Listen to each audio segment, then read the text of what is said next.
Hey guys, how's it going? Fiend here. I thought I'd do just a quick little review opinion piece.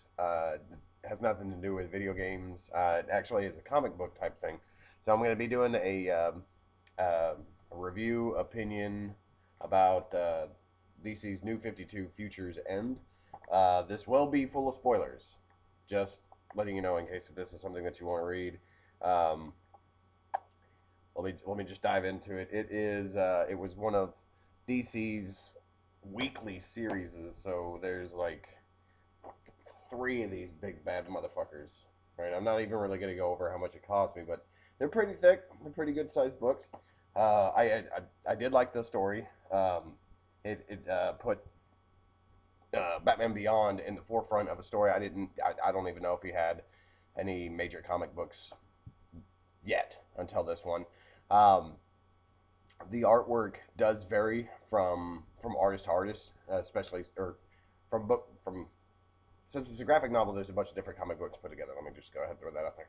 So the art varies from book to book within each book. Because it's getting churned out weekly, so you do notice some changes between certain character looks, like specifically Deathstroke. He does tend to have two different looks in this book, and so really kind of how the story boils down to is it's like a Terminator-esque style future. You've got basically this robot apocalypse that's coming down from this one particular bad guy. I think his name was Brother Eye. I may be saying that wrong, but I'm pretty sure that's who it was. And so Batman decides that he's going to go back in time to when this Brother Eye thing was created and destroy it before it has a chance to become this huge problem that it is in his future or in his present. Sorry. So of course, at the time that he's trying to do it, as with any I'm going back to the past to stop this kind of storyline. Something happens to the person that was initially supposed to go back to the past, and they have to send somebody else back. And of course, by doing so, the device is not calibrated for that person's weight or size or something along those lines. So you've got Batman Beyond that comes back to our time. Well, technically 5 years from now is kind of how they portray it. And so he actually ends up coming back later than he wanted to. He wanted to be at a certain point when this thing was created, but instead ends up after it's kind of already been made, and he's going to have to try to keep it from becoming something more. Um, shit, I hate when I derail my own thoughts. Um, so it does have this it has that interesting story where you're having to watch as a future character comes back to the past and tries to deal with how things were in the past that he never had to deal with. Um, what else happened in it? Jesus criminy, Ian, why aren't you more prepared for this? Sorry about this, guys. My brain kind of gets a little spinny when I'm doing these things. So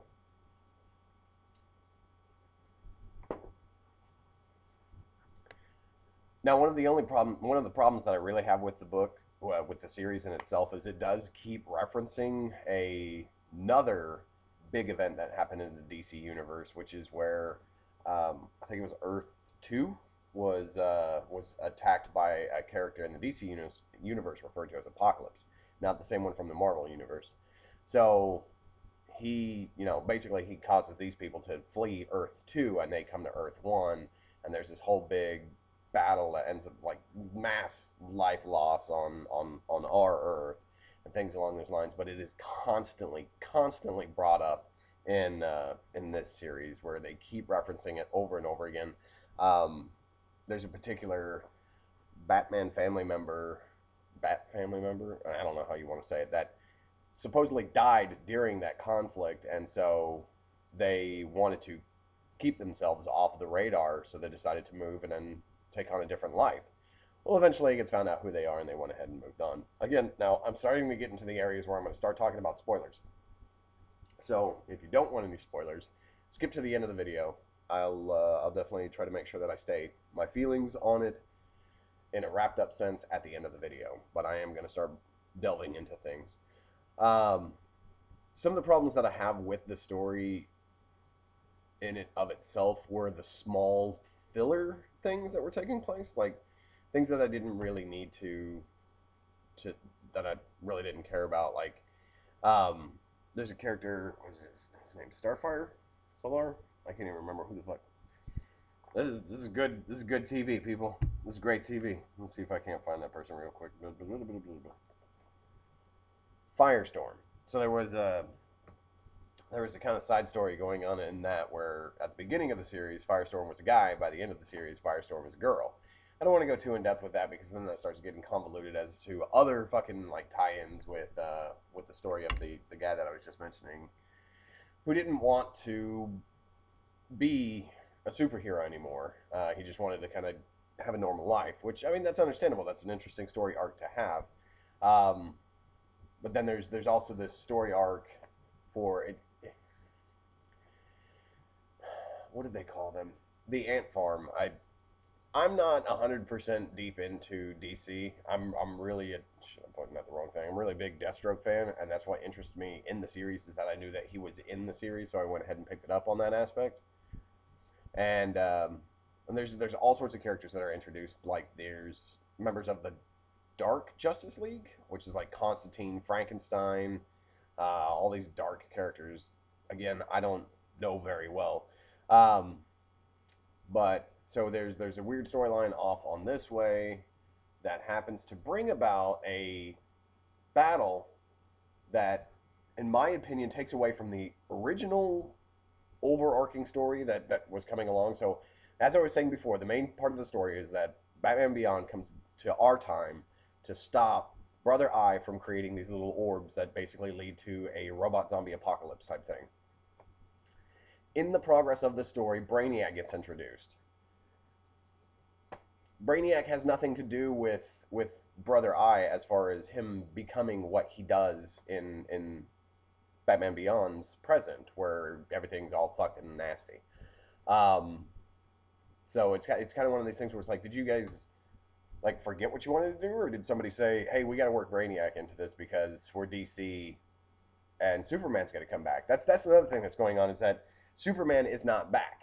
Uh, I don't know what happened. I think it has to tie into the Earth 2 crisis or Crisis of Two Earths or whatever the fuck you want to call it. Superman's not around. You have Shazam portraying Superman in this weird like Superman jumpsuit thing with a mask so that you can't see his face because I guess apparently he has the exact same powers, but they need Superman's person to be alive. I don't get it. I don't get it. I didn't understand it. And if Superman died again, then he died again, and he would come back again. Granted, that was probably this is a new 52, so it was probably 51 where he died to Doomsday. Hell, it was probably 48. I don't know. Fuck, shit, this stuff gets rebooted so often. Speaking of which, check out DC Rebirth, which is another reboot of their universe that's going on right now this summer. Sorry about that. So, it was a very interesting way that they did bring him into it. It was, but it was it felt half-handed. Like it's like, oh, hey, Brainiac, here, you guys deal with this, and then Brother Eye has to help them destroy Brainiac. So they kind of get the guy that they're trying to kill to help them kill the guy that's now invading during the time that they're trying to kill the guy that they're trying to kill. It's convoluted. A couple of things I want to go over real quick is this series irked me a lot. And I'm going to go ahead and show you guys a couple of pages out of the book. Books, I guess. One of the main things that really, really pissed me off about this series is that at one point, they killed Deathstroke. Like, pop goes the weasel. Kill him. His head's off. You're not misreading that. You're not misseeing that. His head, gone. There's no regenerating that. There's no healing factor for that shit. None at all. None at all. So he's dead. He's dead. That was the end. That was near the end of book 2. So I had a whole nother book to read where I was pissed off at the writers or the overarching story that was decided by some other writer saying that Deathstroke had to be dead. Whee! But with that death led to one of the cutest covers in this entire series. And I swear to God, I'm going to try to work this out with Ryan, see if we can't cosplay his daughter like this at some point. So then you've got this little girl that was running around as Deathstroke's sidekick. And when she finds out he's dead, she decides to don his appearance and go about that way, which I thought was really adorable. That character was interesting. That character reminded me a lot of the Twilight Zone, where the little boy could send people off to the what was it? I want to say it was the cornfields. I can't remember, but there was an episode of Twilight Zone where they basically this kid could do anything he wanted. All he had to do was think about it, and it was done. But that little girl reminded me of that. So now, in the story, you get to the big climactic fight where you're taking down Brainiac, and all Superman comes back and he helps fight Brainiac. What a big fucking surprise! We weren't shocked by that. A lot of superheroes are dying throughout the story, but of course, what big story arc doesn't have that going on in it? Since most of the time it's only referenced later on. But the thing that really pisses me off about this book, or this series, however you want to put it, is that during this whole thing, you're led to believe that Batman Beyond is going to be able to complete his mission and get shit done, and it's going to work. He's got to get this done, but then he keeps getting sidetracked by all this other little shit that he's got to do. Well, it now boils down to the guy inside the suit for Batman Beyond, and I'm really sorry I don't remember his name. He dies. Yeah, he did. So the person that I was referring to earlier that didn't want to be back in the public eye or doing anything was, what's his name? Red Canary? Yeah, I think that's it. Red Cardinal? He was one of the Robins that went off to do his own thing. Red Canary, Red Robin, Red Robin. I think. Fucking correct me down below if you're watching this and you're like, you're an idiot. So he gets in the suit for Batman Beyond, and he goes to the future. All right, here we go again with a spoiler. Here's how it ends. Here's how it ends. Mr. Batman Beyond, now this Red Robin guy goes back to the future. And there we are. Brother Eye is still the bad guy. And Batman's all like, we gotta finish this fight. We gotta finish this fight. We done. Volume 3 completed. The main story doesn't get finished. The main story basically gets kind of like, hey, I'm just the train that's taking you on this ride. Meet all my fucking passengers, like Brainiac, this crazy ass island where I was, but then I got off of it because somebody fucking downloaded me to a phone.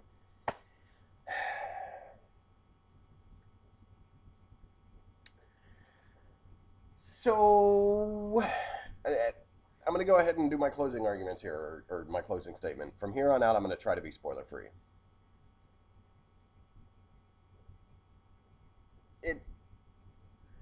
I'm not going to bring up the price that I paid for the books. Okay? That's not going to be the determining factor in the things that I say. The story I thought was really well written.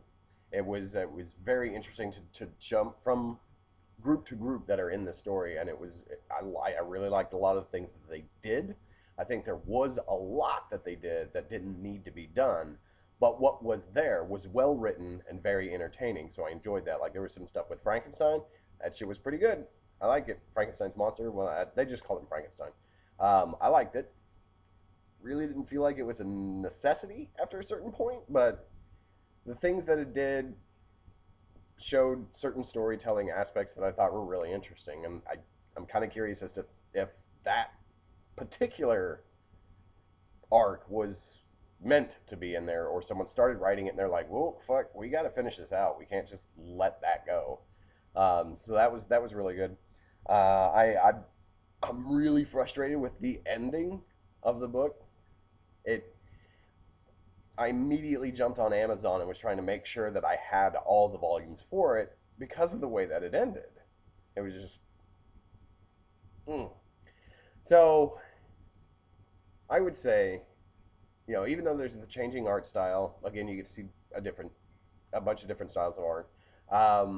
Even with that and everything else that it's got going on for it, I would say, my personal opinion, if you can pick it up digitally for a discounted price, go ahead and do that. If it's at your library, yes, definitely pick it up. Check it out that way. Um, if the only way that you're going to be able to read it is to buy it, I really wouldn't suggest it. There was like a fourth volume, but it was like, I'm gonna mispronounce this, an omnibus, which is like basically just a collection of the comic books that did not have to do with the main story, but had little ties into it in there. So they kind of put those all together, but it doesn't have any major impact on the main story. So as I discussed earlier, it doesn't resolve the thing that I was agitated about. Um, but again, I would say if it's cheap, yes. If it's at your library, hell yes. Um, if you have to buy it, no. I would say no. It is. I know I said I was going to leave the price out. I'm not saying the price, but it is kind of a hefty investment to be able to procure all three books. Um, it was my first big DC storyline to read through, so it was enjoyable. I did enjoy the story. So that's my thought process on it. If you've read it and you want to talk about it, let's go ahead and have the conversation down in the comments. Um, you can tell me I'm an idiot. Again, this is an opinion piece as far as a review, so we can definitely argue about it because my opinion's right, your opinion's wrong. That's a joke. Please don't hit the thumbs down button. Take your cursor off the thumbs down button. All right.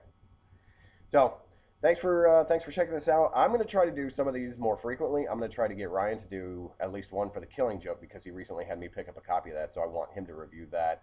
I've recently found out that there is a all you can eat um, comic book subscription service through Amazon that has access to a lot of stuff, not DC or Marvel currently, but has a lot of stuff. So I might start downloading stuff like that and doing reviews on those as well for you guys. Um, Trying to think of another series that I'm reading. I might do a review for the Civil War comic book series because I bought a bunch of those on discount on a digital thing, so I might read those and then let you guys know about that. But other than that, that's it for this one. I do appreciate you guys checking this out. I rambled on, so if you did check out, skip to the end to see my thought process on the book, again, real quick, just for the closing. If it's at your library, hell yes, check this out. If you could get it for cheap, I'd say yeah, go ahead and check it out. If the only way for you to read this particular storyline is to buy the physical copy, all three of them at full price, I wouldn't. I would check for the other two avenues first before spending that kind of money. Okay, but that's my thoughts on DC's Future's End. You guys, yeah, again, let me know what you think in the comments below. All right, have a good night, guys.